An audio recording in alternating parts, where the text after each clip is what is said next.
Күндүн маанилүү жаңылыктар менен тааныштырып, бүгүн программасы студияда мен Тимур Владислав. Саламатсыздарбы? Алгач чыгарылыштын кыскача мазмуну менен таанышып алыңыздар. Кудалардын заманы өтүп, өкүл балдардын заманы келдиби? Баш прокурор Курманкул Зулушевдин өкүл баласы Өзгөн районунун акими болуп дайындалган. Референдум өткөрүү Конституцияга каршы келет. Юристтер, айрым саясатчылар Садыр Жапаровдун кадамдарын сындашууда. Караларга куугунтук катуу башталды. Ташиев сөзүнө туруп, караларды капаска тыгып жатат. Бийлик алмашкандан бери кызматтык дайындоолор абдан көбөйдү. Президенттин милдетин аткаруучу Садыр Жапаров бул дайындоолор убактылуу гана. Референдум өткөндөн кийин бардык кадрлар конкурстук негизде тандалып алынат деп ишендирип жатат. Садыр Жапаров жогорку кызматтарга бийликтеги адамдар өз жакындарын дайындай берип, кадрдык саясат таптакыр талкаланып кетти деген эле.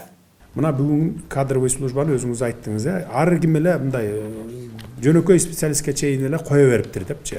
Бул тетиги 20-30 жылдан бери келаткан биздин мамлекеттин оорусу булчу. Ошол ооруну биз ушу конституциялык реформадан кийин тазалашыбыз керек. Кандай тазалайбыз аны? Ар бир министрлик жаңы түзүлөт да, жаңы министрлик, жаңы конституция боюнча, жаңы мыйзамдар боюнча жаңы структура түзүлөт бизде. Министр өзү катышып, бирок министрдин тегерегинде 10 чакты көз карандысыз комиссиялар болсун. Президенттин милдетин аткаруучу Ош шаарында эл менен жолугушуп жатканда Өзгөн районунан келдим деген аял башкы прокурор Курманкул Зулушевдин өкүл баласы районго аким болгондугун айтып нааразы болду. Сен өзүңдүн оозуң менен айтып жатасың, коррупциясы жок акимдерде, башкаларды жумушка алып жатабыз деп. Бирок мен Өзгөн районунан келдим. Өзгөн менен советтин акими тааныштар аркылуу эле алмаштырылды. Өзгөн районунда Зулушевдин өкүл баласы аким болду. Ушуга көз кырыңды салып койсоң, деди суроо бергендердин бири. Садыр Жапаров учурда өлкө боюнча алмашып жаткан кадрлар убактылуу экендигин айтып, конституциялык реформалардан кийин кадрларды кылдат каралып тандалаарын айтты. Буга чейин Садыр Жапаровдун досу Камчыбек Ташиевдин өкүл баласы Жалал Абад облусунда губернатор болгондугу айтылган. Иштин майын чыгара билген кадр болсо, Жапаровдун бир тууганы болсо дагы эл жакшы туура түшүнмөк. Акаевди аялы, Бакиевди бир туугандары, Атамбаевди шоопуру, Жээнбековди куда сөөктөрү жаман көрсөткөн.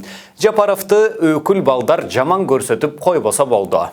Президенттин милдетин аткарып жаткан премьер-министр Садыр Жапаров Ош шаарында эл менен жолугушуу учурунда конституциялык реформалардын долбоору даяр болуп калганын билдирди.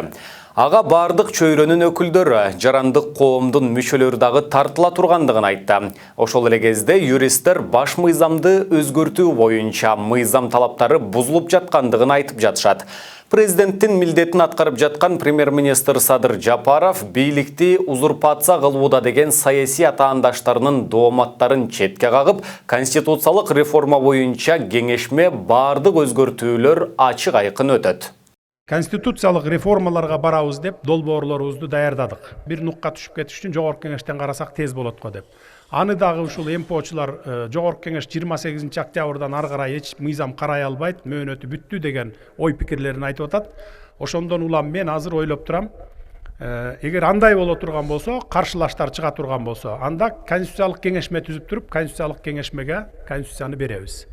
Ал жерде бир ошол түзүлөт, конституциялык кеңешме эл тарабынан МПОчуларды да киргизебиз, кызыктар адамдардын бардыгын киргизели.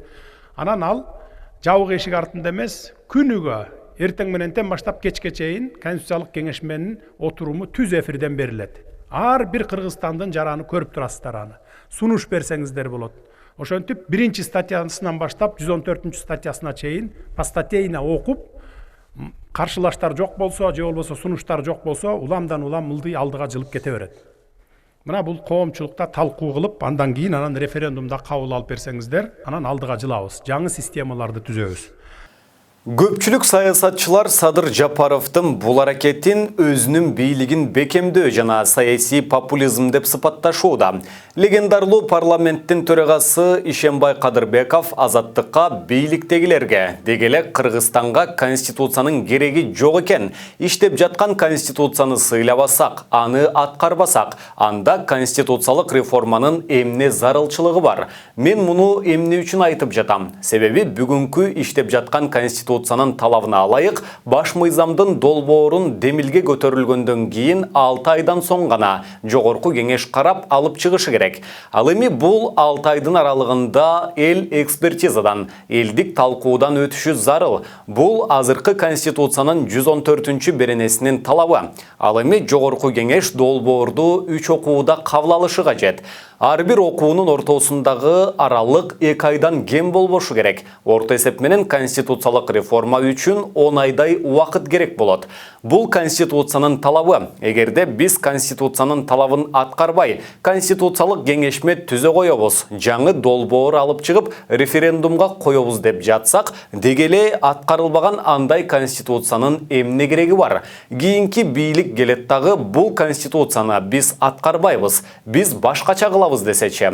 Ошондуктан конституциялык реформа өткөрөм деген нерсе бул саясий оюн. Бул мамлекеттин конституциясын сыйлабагандык деген пикирин билдирсе, Бүтүн Кыргызстан партиясынын төрагасы Адахан Мадумаров Кактус медиага маек берип жатып, конституциялык реформа мыйзамды бузуу жолу менен өтүп жаткандыгын айтып берди.